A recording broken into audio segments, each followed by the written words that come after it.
Admit ಬಂಗಾರ ಅಂತ ಕಳಿಸಿದಾಳಲ್ಲ, ಯಾವುದೋ ಒಳ್ಳೆ ಮೆಂಟ್ಲ್ ಕೇಸ್ ಆಯ್ತಲ್ಲ ಗುರು. ಈ ಸಾಲ್ಗಾರರ ಕಾಟ ಅದು ತಡ್ಕೊಬೋದು, ಆದರೆ ಪ್ರೀತಿ ಮಾಡುವಂಥ ಹಿಂದೆ ಬೀಳೋ ಹುಡುಗಿರ ಕಾಟ ಮಾತ್ರ ತಡ್ಕೊಳಕ್ಕಾಗಲ್ಲ. ಹುಚ್ಚಿಡಿಸಿ ಹಾಸ್ಪಿಟ್ಲಿಗೆ ಅಡ್ಮಿಟ್ ಆಗೋ ರೇಂಜ್ಗೆ ತಲೆ ಕೆಡಿಸ್ಬಿಡ್ತಾರೆ. ಮದುವೆ ಆಗಿಲ್ಲ ಅಂತ ಯಾರು ಬೈದರೂ ಪರವಾಗಿಲ್ಲ, ಬ್ರಹ್ಮಚಾರಿಯಾಗಿ ಉಳಿಯೋದು ವಾಸಿ. ಆದರೂ ನಾನು ಹಿಂದೆ ಬಿದ್ದಿರೋ ಈ ಹುಡುಗಿ ಯಾರು? ತುಂಬ ತಲೆ ಕೆಡಿಸ್ಕೋಬಾರ್ದು, ಹೋಗ್ಲಿ ಬಿಡು. ಎಣ್ಣೆ ಹೊಡೆದಾಗ ಸಿಗೋ ಕಿಕ್ಕಿಗಿಂತ ಲವ್ವಲ್ಲಿ ಬಿದ್ದರೆ ಆಗೋ ಕಿಕ್ಕು ಭಯಂಕರವಾಗಿರುತ್ತೆ. ಎಣ್ಣೆ ಹೊಡೆದ್ರೆ ಒಂದಿನ ನಶೆ, ಲವ್ವಲ್ಲಿ ಬಿದ್ದರೆ ಜೀವನ ಪೂರ್ತಿ ನಶೆ. ನಾನು ಇವಳಿಗೆ ಇಷ್ಟೊಂದು ಬೈತಾಯಿದ್ರು ನಾನು ಹಿಂದೆನೇ ಬಿದ್ದು ತಪ್ಪು ಮಾಡ್ತಾ ಇರಲ್ಲ. ಯಾರು ಹೇಳೋರು ಕೇಳೋರು ಇಲ್ಲ ಅನಿಸುತ್ತೆ. ಫೋನ್ ಸ್ವಿಚ್ ಆಫ್ ಮಾಡ್ಬಿಡೋಣ. ಸುಮ್ಮನೆ ಮತ್ತೆ ಯಾಕೋ ನಿದ್ದೆ ಬರ್ತಾಯಿಲ್ಲ, ಬಂಗಾರ ಮುದ್ದು ಅಂತ ಮೆಸೇಜ್ ಬಂದರೆ ಕಷ್ಟ.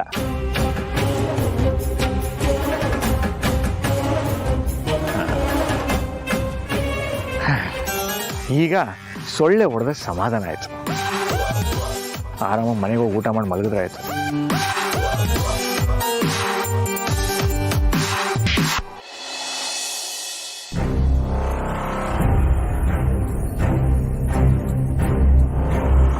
ಸೌಂದರ್ಯ, ಸೌಂದರ್ಯ, ನನ್ನ ರೂಮ್ ಹತ್ರ ಬಂದು ಕರೆದಲು. ಈಗ ಇಲ್ಲಿ ಬಂದು ನಾನು ಅವಳನ್ನ ಕರಿತಿದ್ರೆ ರಿಪ್ಲೈಯೇ ಇಲ್ವಲ್ಲ. ಇವತ್ತು ನಡೀತಿರೋದೆಲ್ಲ ನಂಗೆ ತಲೆ ಕೆಡಿಸ್ತಾ ಇದೆ. ಸೌಂದರ್ಯ, ಏನ್ ಚಿಕ್ಕ ಮಾವ ಇಷ್ಟೊತ್ತಲ್ಲಿ ಬಂದಿದ್ದೀರಾ? ಏನಾದರೂ ಸಮಸ್ಯೆನಾ? ಸಮಸ್ಯೆ ಹೇಗೆ ಹೇಳೋದು? ನೀವು ಹೇಳಿದ್ರೆ ತಾನೇ ನನಗೆ ಗೊತ್ತಾಗೋದು. ಅದೇನು ಹೇಳಿ. ಹೌದು, ನೀನ್ ಯಾಕೆ ನಮ್ಮ ರೂಮ್ ಹತ್ರ ಬಂದು ನನ್ನ ಕರೆದಿದ್ದು? ನಾನಾ? ಹೌದು. ಏನ್ ಮಾತಾಡ್ತಿದ್ದೀರಾ ಚಿಕ್ಕ ಮಾವ? ನೀವು ತಾನೇ ಇವಾಗ ನನ್ನ ರೂಮ್ ಹತ್ರ ಬಂದು ನನ್ನನ್ನು ಕರೆದಿದ್ದು. ನಾನೀಗ ಬಂದು ಕರೆದಿದ್ದು ನಿಜಮ್ಮ, ಆದ್ರೆ ಅದಕ್ಕೂ ಮುಂಚೆ ನೀನ್ ನನ್ನ ರೂಮ್ ಹತ್ರ ಬಂದು ಕರೆದಿಯಲ್ಲ. ನೀನ್ ಕರೆದೆ ಅಂತ ನಿನ್ನನ್ನು ಹುಡ್ಕೊಂಡು ನಾನು ಇಲ್ಲಿಗೆ ಬಂದಿದ್ದು.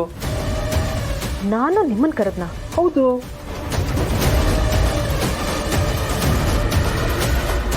ಚಿರು ಎಲ್ಲಿ ಮಲಗಿದ್ದಾನೆ? ನಮ್ಮ ರೂಮಲ್ಲಿ.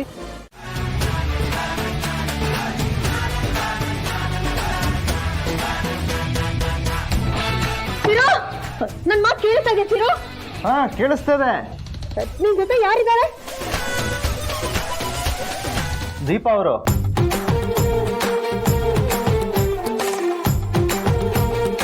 ಮೊದಲು ಹೊರಗೆ ಬರ್ತಿರು. ಆಗಿನ ಬರಕ್ ಟ್ರೈ ಮಾಡ್ತಾ ಇದ್ದೀನಿ, ಡೋರ್ ಲಾಕ್ ಆಗಿದೆ. ಅವಳೇ ಲಾಕ್ ಮಾಡಿರ್ತಾಳೆ. ಅವಳ ಹತ್ರನೇ ಕೀ ಇರುತ್ತೆ, ಅವಳ ಹತ್ರ ಕೀ ಕಿತ್ಕೋ. ಇಲ್ರಿ, ಅಮ್ಮ ಯಾವ ಕೀ? ತಮಾಷೆ ಮಾಡೋ ಟೈಮಲ್ಲ ಇದು. ಡೋರ್ ಕೀ ಎಲ್ಲಿಟ್ಟಿದ್ರೆ ಕೊಟ್ಬಿಡಿ. ನಂಗೆ ಗೊತ್ತಿಲ್ಲ. ಸುಮ್ಮನೆ ಕೊಟ್ರೆ ಸರಿ. ಆಯ್ತಾಯ್ತು, ತರ್ತೀನಿ. ಜಿಮ್ ಕೇಳಿದೆ.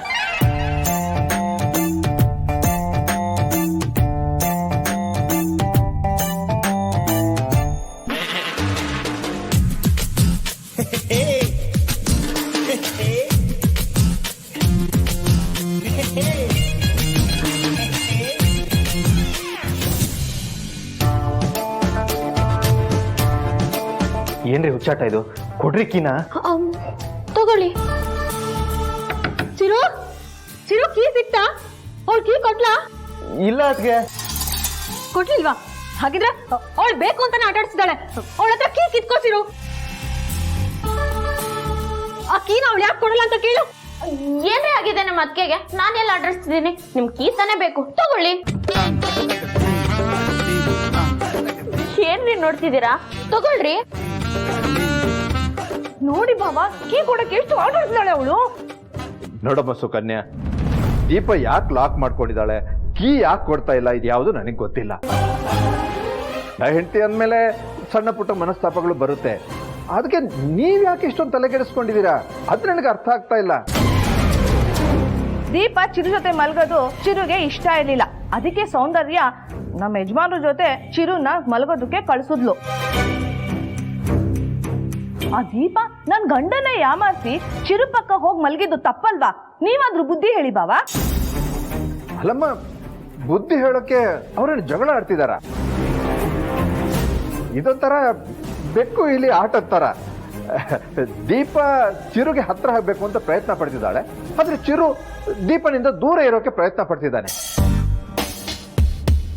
ಈ ಆಟದಲ್ಲಿ ಯಾರು ಗೆಲ್ತಾರೋ ಯಾರು ಸೋಲ್ತಾರೋ ಅದಂತೂ ನನಗೆ ಗೊತ್ತಿಲ್ಲ. ಆದ್ರೆ ಇದೊಂಥರ ಫನ್ನಿ ಆಗಿದೆ. ನೀವು ಎಲ್ಲ ಅವ್ರ ಜೊತೆ ಎಂಜಾಯ್ ಮಾಡಿದನ್ನ.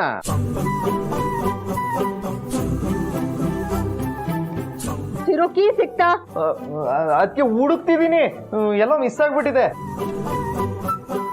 ಅವಳೆ ಬೇಕು ಅಂತ ಎಲ್ಲ ಮುಚ್ಚಿಟ್ಟಿರ್ತಾಳೆ, ಹುಡ್ಕಕ್ ಹೇಳು.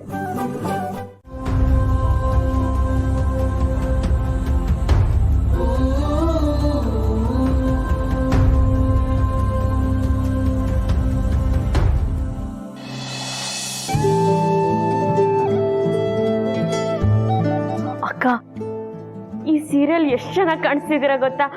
ನಂದೇ ದೃಷ್ಟಿ ತಾಗುತ್ತೆ. ಇರಿ, ನೋಡಿದ್ರ ಎಷ್ಟು ದೃಷ್ಟಿ ತಾಗಿತ್ತು ಅಂತ. ನಿನಗೂ ದೃಷ್ಟಿ ತಾಗ್ಲಿ ಅಂತ ನಾನು ಆಸೆ ಪಡ್ತೀನಿ. ಯಾಕೆ? ನೀನು ಈ ತರ ಸೀರೆ ಉಟ್ಕೋ, ಅವಾಗ ನಿನ್ ಮೇಲೆ ಚಿರದೃಷ್ಟಿ ಬೀಳುತ್ತೆ. ಏನ್ ತಮಾಷೆ ಮಾಡ್ತಿದ್ದೀರಾ ಅಕ್ಕ? ನಾನು ಯಾವ ಸೀಮೆ ಅಂದವಾಗಿದ್ದೀನಿ ಅಂತ ಚಿರೋರ್ ನನ್ನನ್ನು ಇಷ್ಟಪಡ್ತಾರೆ? ಇಲ್ಲ ದೀಪ, ನೀನ್ ಸೀರೆ ಉಟ್ಕೊಂಡ್ರೆ ತುಂಬಾ ಲಕ್ಷಣವಾಗಿ ಕಾಣಿಸ್ತೀಯ. ನಿನ್ ರಿಸೆಪ್ಷನ್ ಅಲ್ಲೇ ಹೇಳಿದ್ದೆ ತಾನೆ? ಹೌದು, ಆದ್ರೆ ಚಿರೋ ಅವ್ರಿಗೆ ಸೀರೆ ಅಂದ್ರೆ ಇಷ್ಟನಾ? ಇಷ್ಟನಾ ಅಂತ ಕೇಳ್ತಿದ್ಯಲ್ಲ, ಪಂಚ ಪ್ರಾಣ. ಅವ್ನು ಎಷ್ಟೇ ಮಾಡ್ರನ್ ಆಗಿದ್ರು ಸಂಪ್ರದಾಯಕ್ಕೆ ತುಂಬಾ ಬೆಲೆ ಕೊಡ್ತಾನೆ.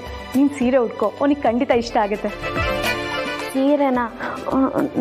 ನನ್ನ ಹತ್ರ ಸೀರೆನಾ? ನನ್ನ ಕಬೋರ್ಡಲ್ಲಿದೆ, ಎಷ್ಟು ಬೇಕೋ ಅಷ್ಟು ತಗೋ. ಹಾಗೆ ಹೊಸದ್ ಕೂಡ ಆರ್ಡರ್ ಮಾಡ್ತೀನಿ. ಇನ್ಮೇಲೆ ದೀಪ ಈ ಮನೇಲಿ ಲಂಗ ದಾವಣಿ ಬಿಟ್ಟು ಸೀರೆಲಿ ಮಿಂಚ್ತಿರ್ಬೇಕು. ಅಚ್ಚು,